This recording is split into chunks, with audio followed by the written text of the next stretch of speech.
India block की यहाँ पर प्रेस कॉन्फ्रेंस, मीडिया के सामने राहुल गांधी आ चुके हैं। क्या कुछ करें, सुना दें आपको। हमारे पार्टी के सभी नेतागण आज जो देश में चुनाव के रिजल्ट आए हैं, ये मैं तो पहले कहूंगा, ये जो रिजल्ट है जनता की रिजल्ट है और ये जनता की जीत है और लोकतंत्र की जीत है। हम पहले से यही कह रहे थे कि ये लड़ाई हमारी मोदी वर्सेस जनता है, लोग हैं। तो 18वीं लोकसभा के चुनाव में हम विनम्रता से जनमत को स्वीकार करते हैं। इस बार जनता ने किसी एक दल को पूर्ण बहुमत नहीं दिया, खासकर सत्ताधारी दल भाजपा ने एक व्यक्ति, एक चेहरे के नाम पर वोट मांगा। अब ये स्पष्ट हो गया है कि ये मैंडेट मोदी जी के खिलाफ गया है। ये उनकी राजनीतिक और नैतिक हार है।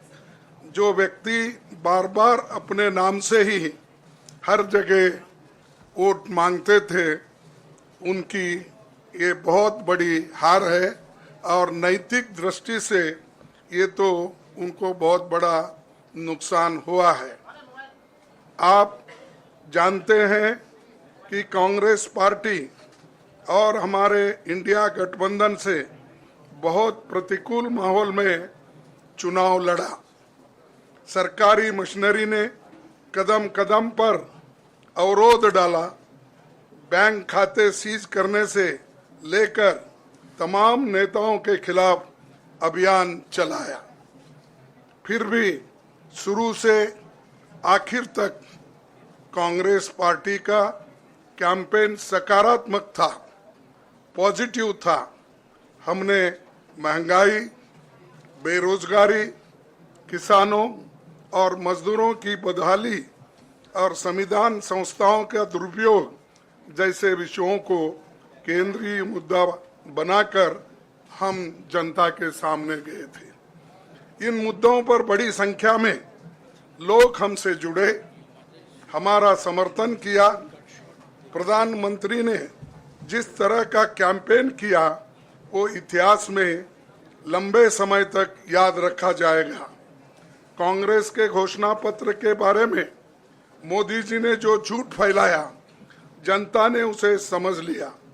मैं इस मौके पर कहना चाहूंगा कि श्री राहुल गांधी जी की दोनों यात्राएं, भारत जोड़ो यात्रा और भारत जोड़ो न्याय यात्रा के दौरान लाखों करोड़ों लोगों को मिलना, लोगों की समस्याओं को सुनना और आगे चलकर उन समस्याओं का हल ढूंढना हमारे कैंपेन का आधार बना।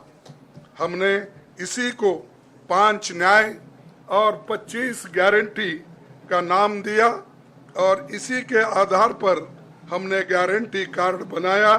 हमारे कार्यकर्ता उसे लेकर घर घर पहुंचे और लोगों को संपर्क करें।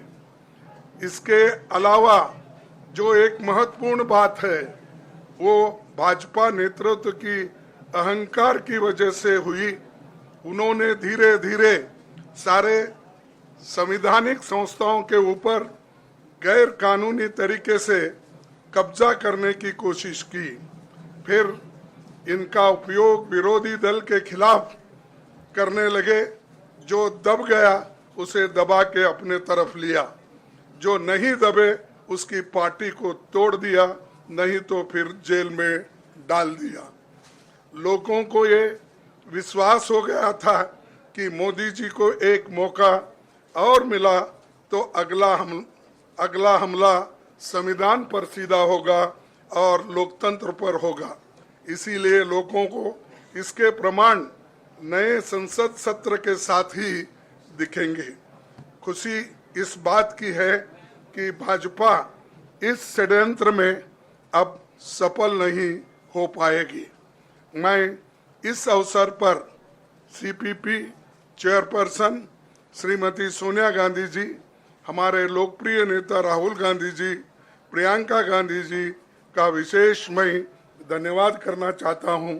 और इन्होंने दिन रात बराबरी से पूरे देश में कैंपेन किया और हमें एक मजबूत स्थिति में पहुंचाने के लिए भारी मदद इन्होंने की।